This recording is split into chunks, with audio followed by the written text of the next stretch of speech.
Hello everyone. आज का अपना टॉपिक है NSAIDs का पार्ट 2, जिसमें पैरास्टामोल हो गया था और एस्प्रिन चलना था। तो आज अपन बात करेंगे एस्प्रिन से।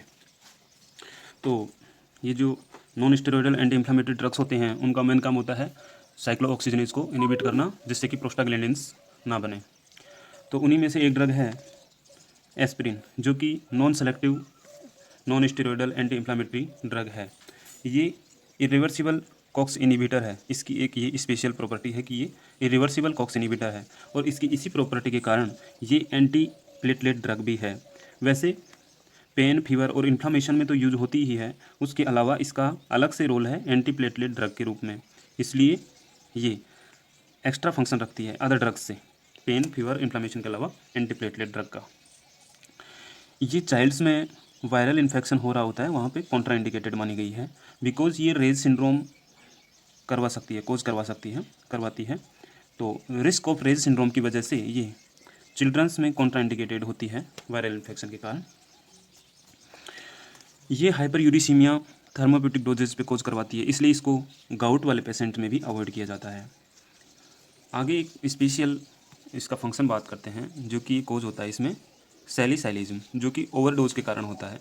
सैलिसाइलिज्म होता क्या है कि जब एस्पिरिन का डोज हाई कर देते हैं तो रेस्पिरेटरी सेंटर एक्टिवेट हो जाता है, और पेशेंट, या मैं बोलूँ जो भी व्यक्ति जिसमें सैलिसाइलिज्म कोज होता है, यानी हाई डोज ऑफ एस्पिरिन से रेस्पिरेटरी सेंटर एक्टिवेट होता है, जिससे हाइपर वेंटिलेशन होता है, और जो पर्सन होगा वो हाइपर वेंटिलेट करेगा, और ज़्यादा से ज़्यादा वेंटिलेशन होगा तो उसका जो CO2 कंसंट्रेशन है वो कम हो जाएगा। और CO2 कंसंट्रेशन कम होने से क्या होगा कि बाइकार्बोनिक एसिड, यानी जो CO2 का H2O से मिलने से H2CO3 बनता है, वो कम हो जाएगा।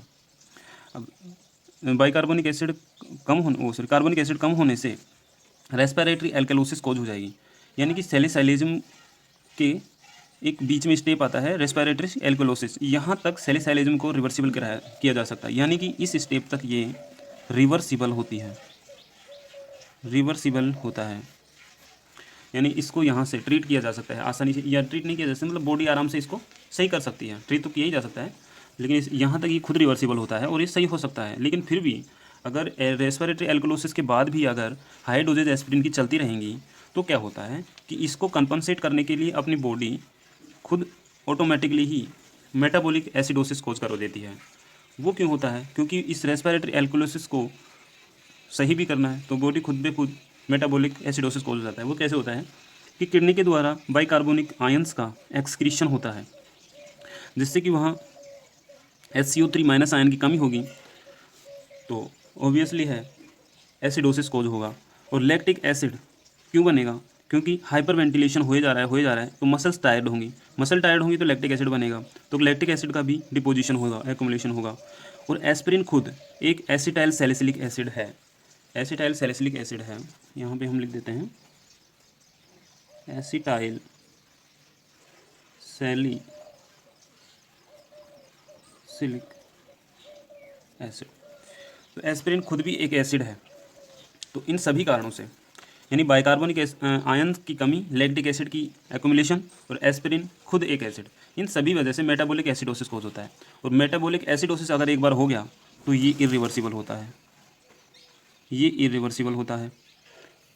तो इसकी वजह से कई बार it can cause severe dehydration. ये सीवियर डिहाइड्रेशन भी कोज करवा सकता है।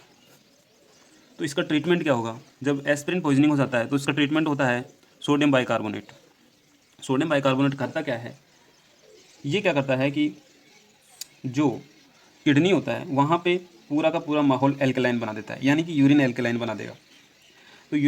तो ड्रग्स का एब्जॉर्प्शन का एक फंडा होता है कि वो जैसे कि वो एसिडिक ड्रग है तो एसिडिक मीडियम में ज़्यादा रीअब्जॉर्ब होगी, बेसिक ड्रग है तो बेसिक मीडियम में ज़्यादा रीअब्जॉर्ब होगी।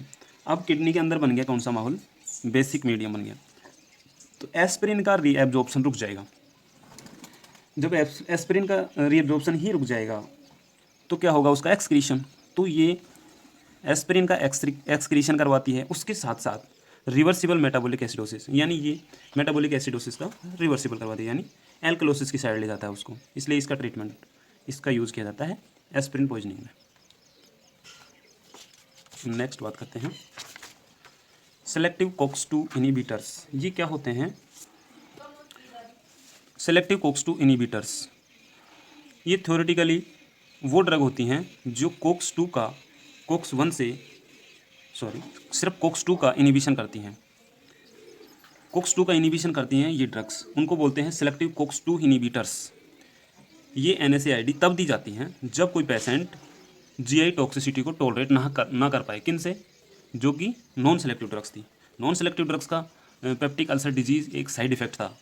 तो अगर कोई पेशेंट में पेप्टिक अल्सर इतने ज़्यादा हो गए तो कि वो टॉलरेट नहीं कर पा रहा, तो उनको सेलेक्टिव COX-2 इनहिबिटर्स की तरफ ट्रांसफ़र किया जाता है। लेकिन इनका बहुत बड़ा साइड इफेक्ट होता है, वो होता है माइकार्डियल इन्फाक्शन और स्ट्रोक यानी कि थ्रोम्बोटिक डिसऑर्डर्स कोज करती हैं ये। इसीलिए ये सभी ड्रग्स यानी कि सेलेक्टिव COX-2 इनहिबिटर्स, ये वाली ड्रग्स फर्स्ट लाइन ड्रग नहीं हैं, यानी इनको फर्स्ट में नहीं दिया जा सकता बिकॉज इनके बहुत सारे खराब वाले साइड इफेक्ट्स हैं, थ्रोम्बोटिक डिसऑर्डर्स जैसे। इन सभी ड्रग्स के लास्ट में एंड वर्ड होगा कॉक्सिब। जैसे इनको इजीली याद रख सकते हैं, जैसे सैली coxib, Raufi coxib, वेल्डी coxib, इटोरी coxib, peri coxib, लुमिरा coxib, ये नई ड्रग है।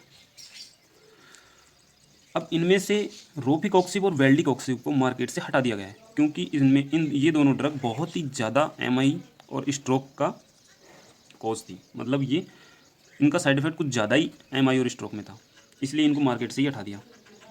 और इटोरीकॉक्सिब जो है ये लॉन्गेस्ट एक्टिंग ड्रग है। इसमें जो पेरीकॉक्सिब है, इनको पेरी से याद रख सकते हैं, ये पेरेंटल रूट से दी जाती है। और जो ल्यूमिराकॉक्सिब है, L से याद रख सकते हैं लिवर यानी लिवर टॉक्सिसिटी। ल्यूमिराकॉक्सिब जो है ये लिवर टॉक्सिसिटी कोज करवाती है। जैसे यहाँ पे लिखा हुआ है इटोरीकॉक्सिब लॉन्गेस्ट एक्टिंग ड्रग है।